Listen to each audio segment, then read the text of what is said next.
Bismillahirrahmanirrahim.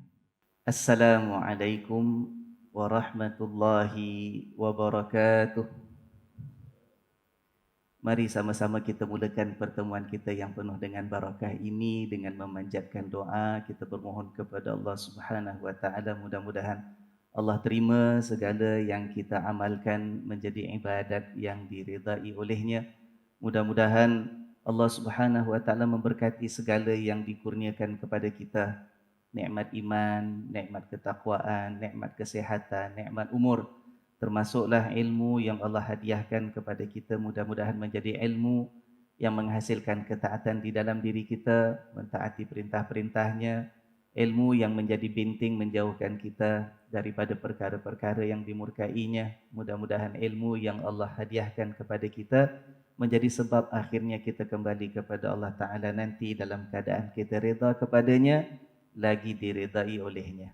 Dengan niat doa yang demikian, Al-Fatihah. A'udzubillahi minasyaitonirrajim. Bismillahirrahmanirrahim. Alhamdulillahi rabbil alamin. Ar-Rahmanir-Rahim. Maliki yaumiddin. Iyyaka na'budu wa iyyaka nasta'in. Ihdinas siratal mustaqim. Siratal ladzina an'amta 'alaihim ghairil maghdubi 'alaihim waladdallin. Amin. Alhamdulillahi rabbil alamin. Wassalatu wassalamu ala sayyidina Muhammadin asyrafil anbiya'i wal mursalin wa ala alihi wa ashabihi wa tabi'in wa tabi'ihim bi ihsanin ila yaumiddin. Alhamdulillah, tuan-tuan, puan-puan, saudara-saudari yang dirahmati Allah. Alhamdulillah, syukur kita kepada Allah Subhanahu wa taala. Hari ini kita dapat kembali mengadakan kuliah subuh kita setiap pagi Sabtu dalam ruang rumah Allah ini yang kita muliakan, yang kita kasihi. Mudah-mudahan Allah Subhanahu wa taala terus melindungi kita, melindungi keluarga kita, melindungi masyarakat, malah melindungi dunia ini.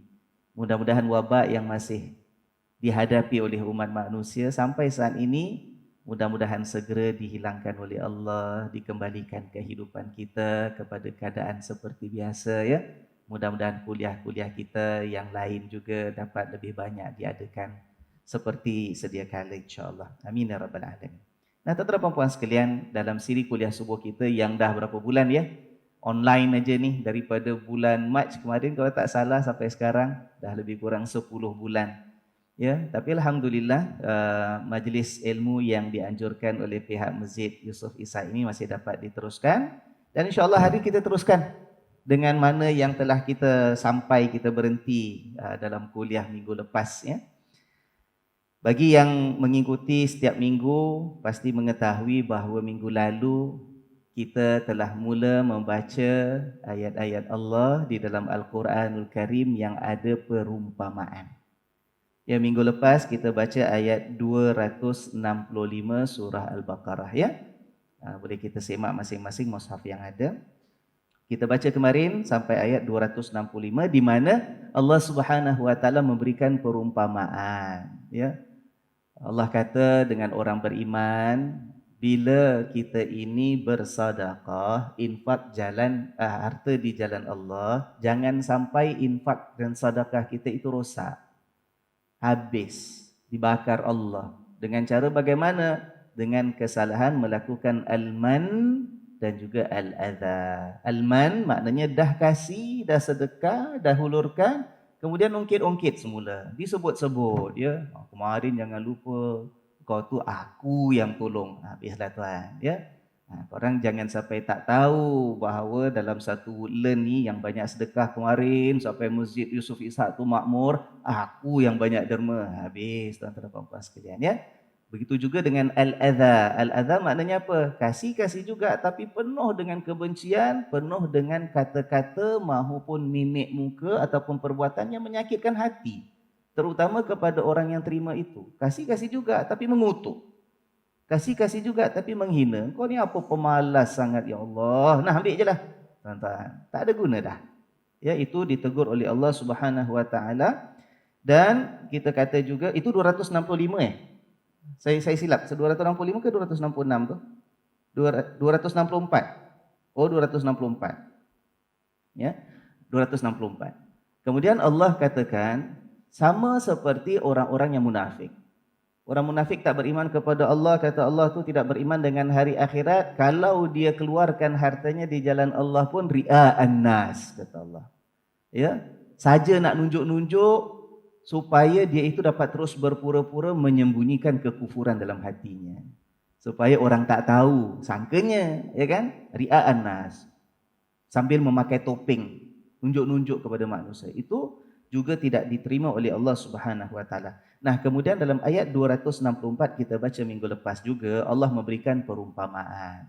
Perbuatan orang munafik itu yang sedekah-sedekah juga tetapi penuh dengan riya, tujuan nak menunjuk-nunjuk kepada manusia, itu umpama Safwan, batu keras.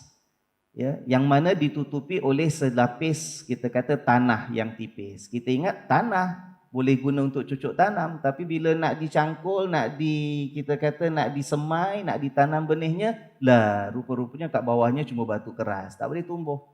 Yang mana tanah itu cuma satu lapis menutup bahagian atas, kata Allah Subhanahu wa taala, fa asabahu wabilun fatarakahu salda. Kita baca kemarin. Tanah tu pun tak ada apa dah. Kalau Allah turunkan hujan dengan banyak, habis tanah tu akan luruh, runtuh, tanah tu hilang. Tinggal apa? Tinggal batu tu licin kembali. Lagi terbuka dedah rahsianya yang disembunyikan dengan tanah selapis itu sahaja, ya kan? Nah, jadi kita katakan kemarin, begitu orang munafik, makin Allah curahkan kemewahan kepada dia, makin Allah berikan kelebihan kepada dia, makin membuka rahsia dia, makin pecah tembelang dia, makin nampak rupa-rupanya dia itu bukan seorang yang punya keikhlasan kepada Allah Subhanahu wa taala. Cuma selepas kuliah kemarin ada yang bertanya dengan saya, Ustaz, Safwan tu Ustaz kata maknanya batu keras. Habis kalau orang nama Safwan tu kesiannya, bapaknya kasih nama maknanya batu keras. Allah. Tuan-tuan bapak sekalian, Safwan itu ada banyak makna, beberapa makna. Kalau yang digunakan dalam ayat ini maknanya batu keras, solid rock. Safwan. Tapi kalau yang dinamakan pada orang, sebab zaman Nabi pun ada sahabat yang namanya Safwan juga. Safwan bin Al-Mu'attal. Itu kalau yang mengikuti kuliah saya, kuliah tafsir Darul Ma'mur, tahu baru-baru ni kita baca kisah Safwan bin Al-Mu'attal. Dia itu yang telah mengiringi Sayyidatuna Aisyah yang dah ketinggalan rombongan tentera Nabi SAW sampai berlaku peristiwa difitnah. Kononnya telah mengadakan hubungan sulit dengan Sayyidatuna Aisyah. Itu dalam peristiwa Al-Ifk yang masyhur dalam sejarah, ya. Jadi ada nama Safwan. Jadi kalau orang nama Safwan maknanya apa? Safwan itu daripada safwah, maknanya kemurnian, kesucian, bersih. Itu safwah. Jadi kalau Safwan maknanya orang yang sangat-sangat murni, sangat-sangat bersih. Bersih apanya kita harapkan? Anak itu dinamakan Safwan, kita mengharapkan jadi seorang yang fikirannya bersih, hatinya bersih, imannya bersih, pribadinya mulia dan murni. Itu yang diharapkan. Itu makna Safwan. Saya takut pula lepas kuliah kemarin, kalau hari ini saya tak terangkan, dah kita main-mainkan nama member pula. Apa kau Safwan, batu keras kau ni. Tidak, ya, tapi yang bersih. Ya, alhamdulillah. Baik. Jadi itu satu perumpamaan. Allah berikan perumpamaan sedekahnya orang munafik sebab tidak ikhlas, tujuannya nak berpura-pura dan menunjuk-nunjuk, itu umpama batu keras, ya. Tidak boleh ditanam apa-apa, tak subur, tak boleh tumbuh. Kalau ada nampak macam ada tanah pun cuma lapisan yang tipis, dicurahkan hujan, habis, tanahnya hilang. Nah, kita pindah sekarang pada ayat 265. Ada lagi perumpamaan yang berikutnya. Firman Allah Subhanahu wa taala di sini, ya, sebagai permulaan kita kata Allah berikan perumpamaan yang sebalik, the opposite of perumpamaan minggu lepas. Minggu lepas perumpamaan orang munafik. Yang kat sini perumpamaan orang kalau infak, sedekah dengan penuh keikhlasan. Macam mana perumpamaannya? Firman Allah, a'udzubillahi minasyaitonirrajim. Wa mathalul ladzina yunfiquna amwalahum ibtigha'a mardatillahi wa tathbitan min anfusihim kamathali jannatin birabwatin asabaha wabilun fa'atat ukulaha dhi'fain fa illam yusibha wabilun fatal wallahu bima ta'maluna basir. Yang bermaksud, dan mathalul ladzina, perumpamaan orang-orang yang yunfiquna. menginfakkan, mendermakan, mengeluarkan amwalahum, harta mereka. Tujuannya apa? Ibtigha'a mardatillah. Tujuannya nak mencari keridaan Allah. Ibtigha' mardatillah. Semata-mata supaya dia itu dapat kecintaan Tuhan. Supaya Allah itu mencurahkan kasih sayang Allah yang luas itu kepadanya. Tak ada tujuan yang lain. Wa tathbitan min anfusihim. Tujuannya juga ialah untuk mengukuhkan diri mereka. Mengukuhkan apa? Ya keimanannya. Makin sedekah itu bukan untuk makin berpura-pura nak makin mengeraskan kekufuran dalam hati, tapi tak nak orang tahu. Itu perangai orang munafik. Tapi kalau orang beriman, mencari keridaan Allah dan nak mengukuhkan lagi iman dia, nak meningkatkan lagi ketakwaan dia. Dan itu menjadi kekuatan dirinya daripada sedekah tadi untuk menghadapi kehidupan. Orang makin sedekah itu bukan makin lemah. Kita kadang-kadang kita takut, aku kalau kasih sedekah aku makin susah. Orang lain yang dapat, aku pernah kerja nanti tak cukup macam mana, ya kan? Tak. Orang sedekah itu makin kuat hati dia. Pasal dia tahu dia itu makin dilindungi Tuhan. Makin dilindungi Allah. Dalam banyak-banyak nas yang lain ada sebahagiannya hadis-hadis Nabi SAW yang memberikan gambaran, berikan isyarat orang sedekah itu tak akan jatuh miskin. Orang sedekah tak akan kurang hartanya. Maknanya Allah lindung dia. Allah lindung. Jadi kalau orang yang bersedekah ini, pertama nak mencari keridaan Allah semata-mata. Kedua untuk mengharapkan bantuan Allah. Supaya Allah kukuhkan dia. Hati dia kuat, jiwa dia tabah. Hartanya Allah lindung. Kehidupannya itu dapat naungan Tuhan. Sampai balik kepada Allah, steady je lah. Tathbit. Maknanya steady, dia dikukuhkan. Balik pada Allah dia steady je. Ya. Orang lain yang balik dalam keadaan tengok mukanya sendiri gelap. Bila dihimpunkan oleh Allah, rasa kepanasan padang mahsyar. Dia jadi gelisah sebab dia tahu sendiri dia banyak bawa dosa bila balik pada Tuhan. Lari sana, lari sini, cari perlindungan sana, cari perlindungan sini. Nampak itulah anaknya waktu kat dunia, itulah isterinya waktu kat dunia, itulah mak bapaknya waktu kat dunia. Tak nak pandang tuan-tuan, tak kisah dah lupa dah. Pasal apa? Pasal sibuk memikirkan diri sendiri. Pasal tahu banyak-banyak kesalahan dia buat. Tapi kalau orang beriman, sedekahnya ya Allah, dia tahu bila balik pada Allah nanti Allah lindung. Fala khaufun alaihim wala hum yahzanun. Allah lindung. Tak ada rasa takut, tak ada rasa bimbang. Dia akan dengan tenang sebab dilindungi Tuhan kan pada hari tersebut. Cari mana Rasulullah sallallahu alaihi wasallam. Untuk apa? Untuk minta syafaat dengan Nabi. Nabi berikan. Ya, dengan izin Allah Subhanahu wa taala. Nah, relax je. Ya kan? Santai je orang beriman, insya-Allah. Takut juga, bimbang juga, sesak juga, tapi tidak seperti mana orang-orang yang tidak dilindungi oleh Allah Subhanahu wa taala. Nah, Allah berikan perumpamaannya. Allah kata apa? Kamathali jannatin. Perumpamaan orang beriman kasih sedekah ini ikhlas adalah umpama jannah. Umpama apa tuan-tuan? Jannah. Apa makna jannah? Oh, jannah syurga lah Ustaz. Jannah boleh makna syurga. Dalam ayat ni jannah bukan syurga. Tapi jannah balik kepada makna asal dari segi bahasa. Tuan-tuan, istilah kita orang beriman, kita kalau sebut jannah, itu maknanya kan tempat di hari akhirat yang penuh dengan nikmat kan? Itu jannah. Baik. Tapi dari segi bahasa, asalnya jannah tu maknanya kebun ataupun taman. It's either a garden or a plantation. Itu jannah. Tempat apa? Tempat banyak pokok. Sama ada kalau pokoknya pokok perhiasan, taman gitu kata. Kalau pokoknya itu untuk mengeluarkan hasil, buah ke, kita kata tanam-tanaman keluarkan bijir-bijirin ke, itu namanya kebun, ladang, ladang, kebun. Ini jannah maksudnya, ya, kebun ataupun ladang. Umpama kebun ataupun ladang birabwah, yang terletak di tanah yang rabwah. Tanah rabwah maknanya apa? Tanah subur yang agak tinggi kedudukannya. Bukan tanah rendah. Ya, maknanya tanah tu tanah yang paling bagus untuk dibuat tanam-tanaman. Kalau tanah rendah ni tak semua pokok boleh hidup subur. Sebab mungkin dia punya takungan airnya, ya. Kalau hujan nanti dia bertakung sangat. Biasa tak banyak pokok. Kalau yang kita kata pokok untuk keluarkan hasil buah-buahan ataupun untuk jadikan makanan, itu tak banyak yang ditanam di tanah-tanah rendah, tidak. Tapi yang lebih subur di tanah tinggi, di lereng-lereng bukit, ya kan? Kalau di sawah itu tak boleh lebih rendah daripada batas ataupun kita kata tahap paras sungai, dia kena lebih tinggi daripada paras air sungai, ya, sebab takut dia bergenang dan kita kata tidak boleh tumbuh. Begitu dengan banyak tumbuh-tumbuhan yang lain. Kalau pokok durian lagi, mana pokok durian tanam tepi laut, tepi sungai, tak ada. Itu kat bukit-bukit lagi subur. Duriannya, ya kan. Jadi birabwah maknanya tanah subur. Apa yang ada pada tanah subur ini yang kedudukannya agak tinggi? Jannah tadi, kebun, banyak pokok, subur dengan tanamannya. Nah, asabaha wabilun. Macam yang cerita orang munafik kemarin, perumpamaannya dicurahkan hujan yang lebat. Allah turunkan pada tanah kebun ini juga hujan yang lebat. Tapi kalau kemarin orang munafik punya perumpamaan, turun hujan lebat, tanahnya habis. Nah, terbuka, nampak batu licin, batu keras, ya kan? Tapi kalau perumpamaan orang beriman bila bersedekah, makin turun hujan lebat, kata Allah, fa'atat ukulaha dhi'fain. Makin mengeluarkan hasilnya 2 kali ganda. Dhi'fain, 2 lipat.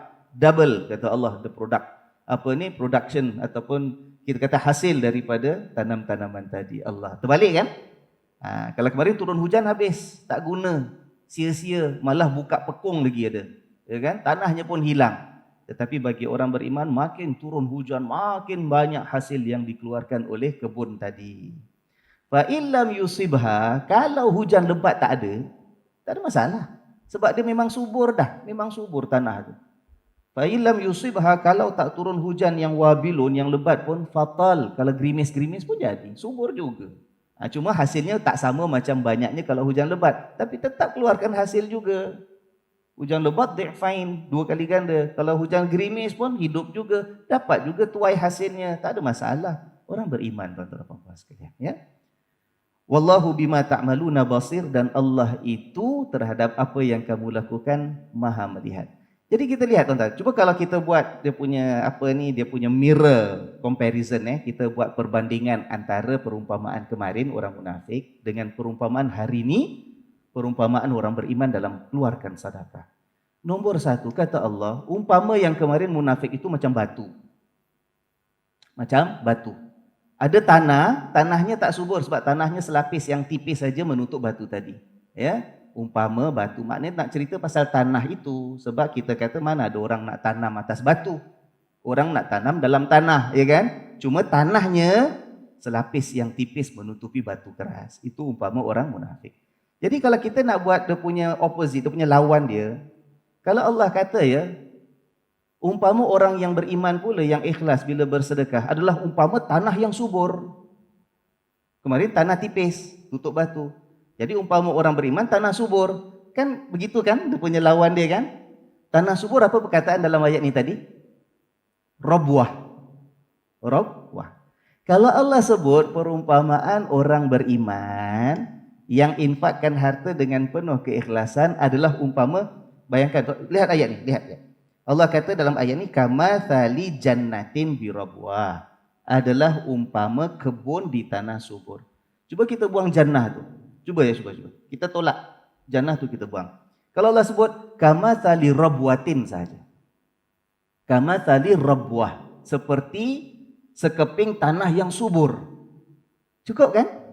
That's the opposite kan? Itu kan lawan pada tanah yang tipis, cuma tutup batu. Jadi lawannya apa? Patut tanah yang subur. Kamathali rabwah, cukuplah. Nampak tuan-tuan? Tapi Allah beri perumpamaan yang lebih lagi. Allah kata apa? Untuk orang beriman yang infakkan harta dengan penuh keikhlasan, bukan setakat umpama tanah yang subur, tapi umpama kebun di tanah yang subur. Nampak tuan-tuan? Nampak tuan-tuan? Maknanya apa? Dia belum tanam lagi. Tanah memang subur. Kalau ditanam memang akan tumbuh. Alhamdulillah, lagi kalau dicurahkan air banyak yang mencukupi, ya kan?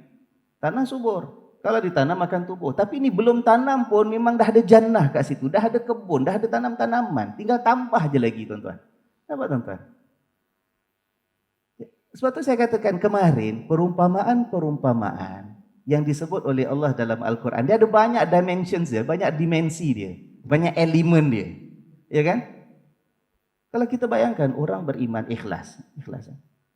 Orang kalau ikhlas, niat kerana Allah, kata Nabi apa?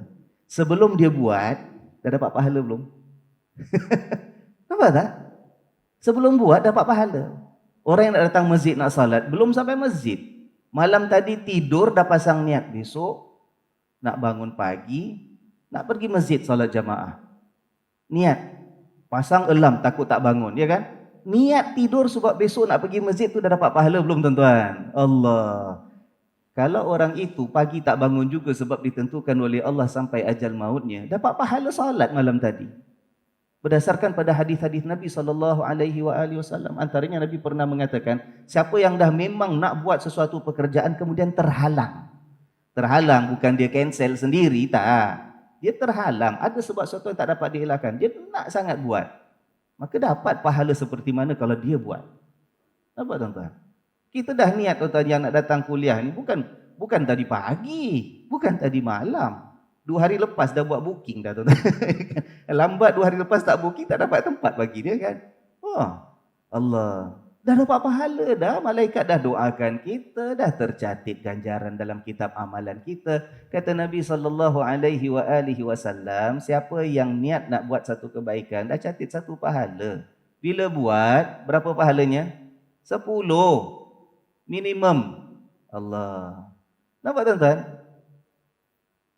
Orang-orang yang beriman nak sedekah, ikhlas. Dah umpama kebun dah ada dah. Kebun dah ada.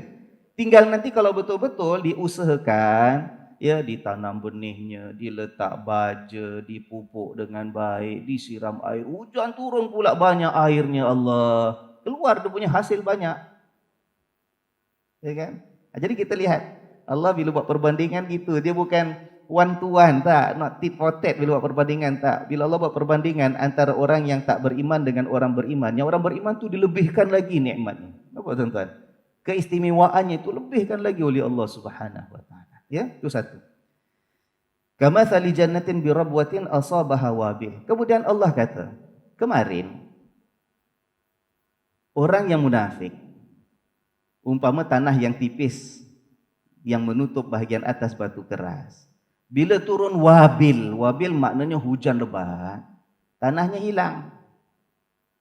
Kalau Allah nak batangkan opposite-nya, lawannya, dalam ayat ni boleh je Allah kata, umpama orang beriman pula kalau ikhlas keluarkan sedekah, umpama tanah subur, hujan kalau turun lebat, keluarkan hasil. Sebab yang kemarin turun hujan lebat, tanahnya hilang. Ini tanah subur, Allah turunkan hujan lebat, keluarkan hasil. Dah cukup kan? One to one kan perbandingannya? Tapi Allah tak kata macam tu bagi orang beriman. Allah tak kata macam tu. Allah kata apa? Orang beriman ni pula, bila turun hujan lebat, hasilnya berlipat ganda. Tapi kalau hujannya sikit, fatal, gerimis saja, pun ada hasil, tuan-tuan. Nampak tuan-tuan?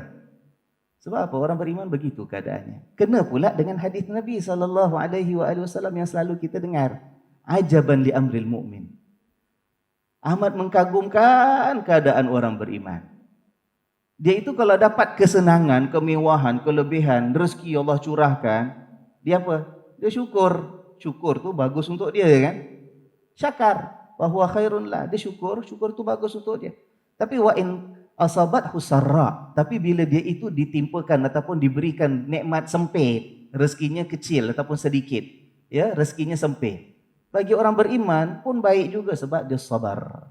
Dia sabar. Macam umpama tanah ini, kalau nikmatnya banyak, hujannya banyak, ini kiasan, ya kan? Hujan bagi tanah untuk cucuk tanam, tapi bagi manusia hujan lebat maknanya nikmat Allah kasih banyak. Oh, makin banyak ada sedekah. Makin banyak dia buat amalan, makin banyak membantu orang, makin banyak keprihatinannya dengan keperluan sahabat-sahabat yang lain. Makin banyak, makin baik.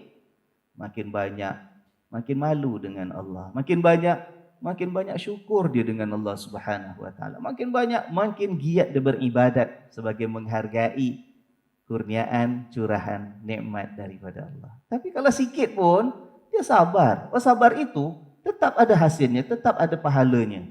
Ya. Dalam ayat Quran, orang-orang yang bertakwa ialah orang yang sedekahkan harta di jalan Allah, sama ada di sarra ataupun darra. Sarra maknanya kalau dia senang pun itulah sedekah dia buat banyak. Kalau dia itu diberikan kesempitan pun dia cuba nak sedekah juga. Walaupun sikit, jadilah. Datang masjid tak apalah. Tak ada apa nak kasih. Dalam keadaan kesempitan sekarang, kerja pun tak pasti, tak tentu, anak-anak pun gitu gini, macam-macam keluarga, ya kan. Besok entah apa jadi, datang masjid, itulah yang ada dalam koceknya, lepas jalan ke naik basikal datang masjid, korek-korek duitnya, ada 50 sen lah. Bilin semalam pergi Sing Siong baki tu letak dalam kocek, ada 50 sen tu lah dalam seluar, ya kan. Tak apalah, ini aja yang ada, letak. Ikhlas pada Allah. Begitu orang beriman. Lapang pun murah hati, sempit pun nak cuba murah hati juga. Kan Allah berikan perumpamaan. Kalau orang munafik tak payah cakap pasal dapat sikit, memang tak ada guna lah, memang kufur dia. Hidup kalau sempit memang habislah. Yang Allah berikan perumpamaan kemarin untuk orang munafik cuma sebut kalau Allah curahkan hujan banyak, kalau senang. Senang, mewah, harta banyak, nampak aja sedekah. Tak ada guna tuan-tuan dan puan-puan sekalian. Ya, umpama batu yang keras tadi. Maka begitulah kita harapkan daripada kehidupan kita, ya kan? Apapun yang Allah tentukan, kita minta yang terbaik. Kita minta, kita doa, kita harap, kita usahakan. Ya kan? Allah dah kasih kebun, tuan-tuan. Allah kasih kebun. Bagi orang beriman, iman tu dah sebenarnya dah subur dah dalam hati kita. Ya kan? Bukan kita start from nothing, tak. Orang beriman tu bukan baru nak usahakan tanah kosong, ya. Tak ada. Allah kasih jannah, dah ada kebun dah. Tinggal apa? Kita curahkan usaha, ya kan? Kita tanamkan, kita harapkan curahannya lebih banyak daripada Allah Subhanahu wa taala. Begitulah yang kita harapkan. Dan itu namanya zuhud. Itu namanya zuhud. Insya-Allah masa tak mengizinkan sebab kita diarahkan untuk berada di masjid 1 jam sahaja sejak mula waktu subuh tadi. Ya kan, jadi dah kena kita tutup sekarang ini. Tapi insya-Allah nanti dalam kuliah saya pukul 9 di Masjid Al-Ansar, insya-Allah saya akan bincang sedikit tentang masalah zuhud dengan qanaah. Zuhud maknanya apa tuan-tuan? Sebagian orang kita sangka zuhud tu ialah hidup miskin. Apalah harta banyak. Jangan sibuk cari duit lah, jangan sibuk nak dapatkan, kumpulkan keuntungan, nak dapat kelebihan, nak simpan itu. Itu bukan zuhud kata dia. Zuhud maknanya apa? Kita hidup miskin. Tak, zuhud bukan miskin. Zuhud itu bukan tidak mampu memiliki. Macam yang kita sangka selama ni, zuhud maknanya tak mampu memiliki, tak ada apa, itulah hidup jadi orang miskin, itulah zuhud. Tak. Tapi zuhud itu sebenarnya tidak mahu memewahkan diri. Lain. Zuhud maknanya jangan mewahkan diri. Kita ada harta, kita usahakan, tapi bukan untuk mewahkan diri kita. Untuk apa? Untuk dibuat kepada mana yang datangkan pahala di sisi Allah Subhanahu wa taala. Sebab itu tuan-tuan, saya kadang-kadang pernah baru ini dalam kuliah saya, salah 1 bulan, 2 bulan lepas, apa tak salah.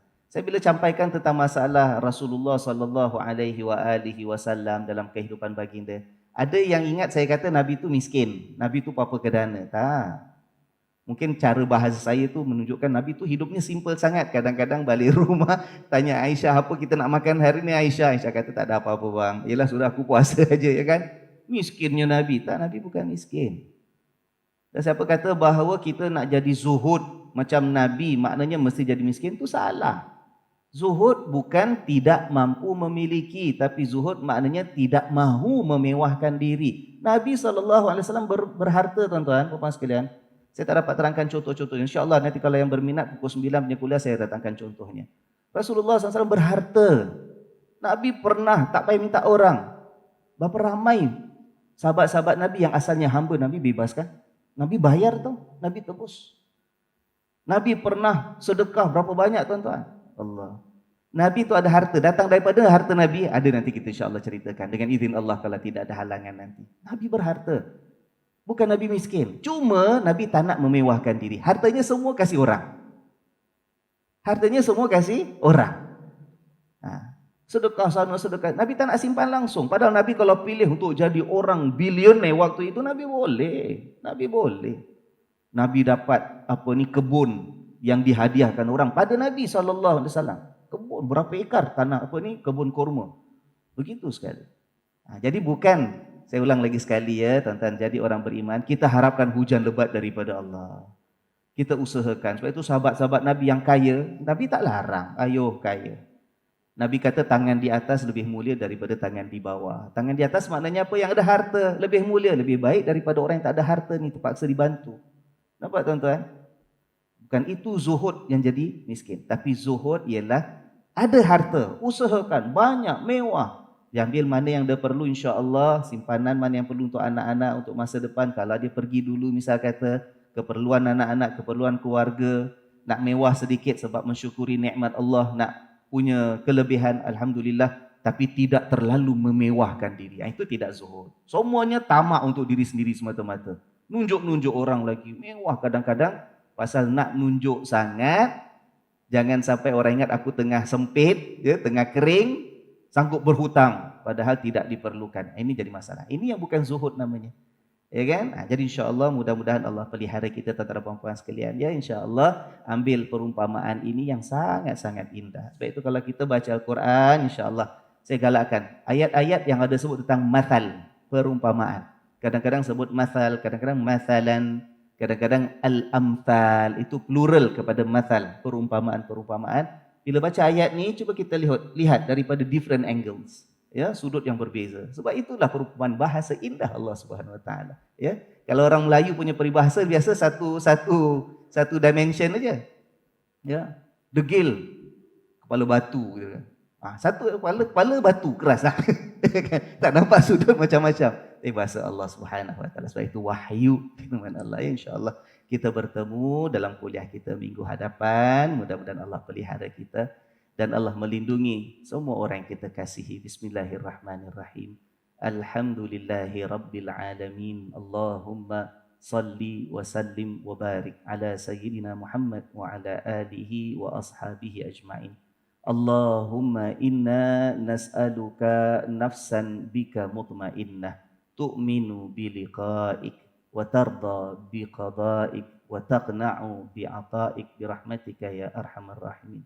Ya Allah, ya Tuhan kami bermohon meminta kepadamu ya Allah, agar kau kurniakan kepada kami jiwa yang senantiasa merasa tenang terhadapmu, jiwa yang kukuh beriman akan saat pertemuan kami kembali kepadamu, jiwa yang senantiasa merasa reda dengan apapun ketentuan qada dan qadarmu, jiwa yang merasa qanaah, puas dan rela dengan setiap pemberianmu ya Allah. Engkaulah yang maha pengasih, engkaulah yang maha penyayang. Segala puji-pujian milikmu ya Allah. Selawat dan salam untuk junjungan Nabi besar kami Muhammad sallallahu alaihi wasallam. Lapangkanlah hati kami dengan curahan keimanan. Kurniakanlah di dalam jiwa kami rasa cinta kepadamu ya Allah, dan cinta kepada kekasihmu dan kekasih kami Nabi besar Muhammad sallallahu alaihi wasallam. Kurniakanlah kami kekuatan ya Allah, untuk mahu dan mampu terus berpegang dengan sunnah-sunnah yang diajarkan oleh baginda Nabi Muhammad sallallahu alaihi wasallam. Ya Allah, tumbuhkanlah di dalam hati kami rasa rindu kepada baginda. Basahkanlah lidah kami dengan ucapan dan permohonan salawat untuk baginda ya Allah. Pertemukanlah kami pada hari kembali kepadamu nanti. Pertemukanlah kami dengan Nabi Muhammad sallallahu alaihi wasallam. Dan kurniakanlah kami kesempatan mendapatkan syafaat baginda nanti, sehingga kau tempatkan kami bersama baginda di dalam syurga-Mu ya Allah. Ya Allah, ya Tuhan kami, telah terlalu banyak kami menzalimi diri kami sendiri. Seandainya kau tidak ampunkan kami, sekiranya engkau tidak merahmati dan tidak mengasihani kami, nescaya termasuklah kami dalam golongan hamba-hamba-Mu yang rugi ya Allah.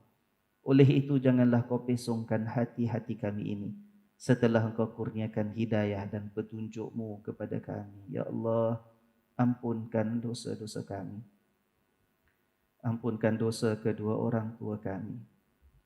Rahmatilah mereka, seperti mana mereka bersusah payah mendewasakan kami semenjak kecil kami dahulu. Ya Allah, seandainya ada di antara orang tua kami itu yang masih hidup, Engkau panjangkanlah umur mereka di dalam keimanan, di dalam ketakwaan. Kau lindungilah mereka ya Allah daripada segala musibah dan kesengsaraan. Dan kau kurniakanlah kepada kami ketabahan dan kesungguhan untuk terus mampu melakukan kebaktian kepada mereka selagi ada hayat di kandung badan. Kalaulah pula ada di antara bonda kami ataupun ayahanda kami yang telah terlebih dahulu kembali kepadamu sebelum kami, ya Allah, di dalam rumah-Mu yang penuh dengan kemuliaan ini, kami menadahkan tangan berdoa dan bermohon kepadamu ya Allah, agar Kau ampunkanlah juga dosa-dosa yang pernah mereka lakukan semasa hidup mereka dahulu. Lapangkanlah kubur-kubur mereka itu. Hiaskanlah kubur bonda dan ayahanda kami dengan cahaya keindahan ya Allah yang kau curahkan.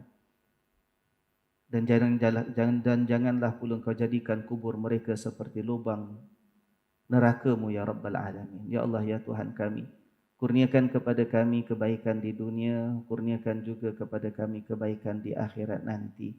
Lindungilah kami daripada kemurkaan-Mu, daripada kebencian-Mu, daripada laknat dan kutukan-Mu, dan lindungilah kami semua serta orang-orang yang kami kasihi.